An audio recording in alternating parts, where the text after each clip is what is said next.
चाहे जो भी हो जाए एनआरसी नहीं करने दूंगी। एनआरसी को लेकर ममता बनर्जी ने चुनाव प्रचार में क्या कहा, सुनी। बिना पयसाय रेशन पाচ্ছেন পাবেন, এনআরসি করতে দেব না।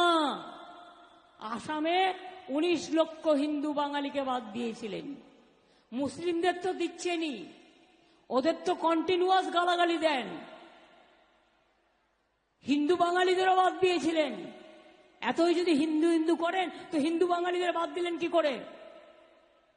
মতুয়াদের প্রতি যদি এত ভালোবাসা, তাহলে কেন নিঃশর্ত দিচ্ছেন না অধিকার? কেন আপনি এম্পাওয়ারমেন্ট গ্রুপ করেছেন?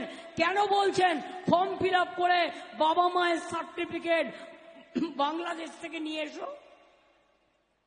আমাকে যদি বলে তোমার বাবা মায়ের সার্টিফিকেট নিয়ে এসো, আমি জন্মদিনই জানি না তো সার্টিফিকেট কোথা থেকে নিয়ে আসবো? বলুন সত্যি কিনা? মৃত্যু দিবসটা জানি, কিন্তু জন্মদিবস জানি না। আজকে যদি আপনাকে বলে 50 বছর আগেকার সার্টিফিকেট নিয়ে আসুন, পারবেন নিয়ে আসতে?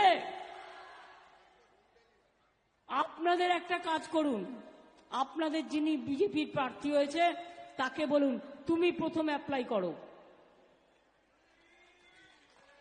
তুমি কেন অ্যাপ্লাই করছো না? কারণ বিদেশি হয়ে যাবে। নিজের বেলায় আটি সুটি, পরের বেলায় দাঁত কপাটি, তাই তো? নিজে করবে না, নিজে করলে বিদেশি হয়ে যাবে। তা আপনি কেন করবেন?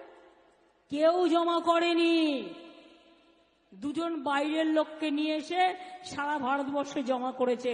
কেউ করেনি, তার কারণ যারা আইনটা জানে, যারা দেখেছে, তারা দেখেছে যে এরা কি ডেঞ্জারাস।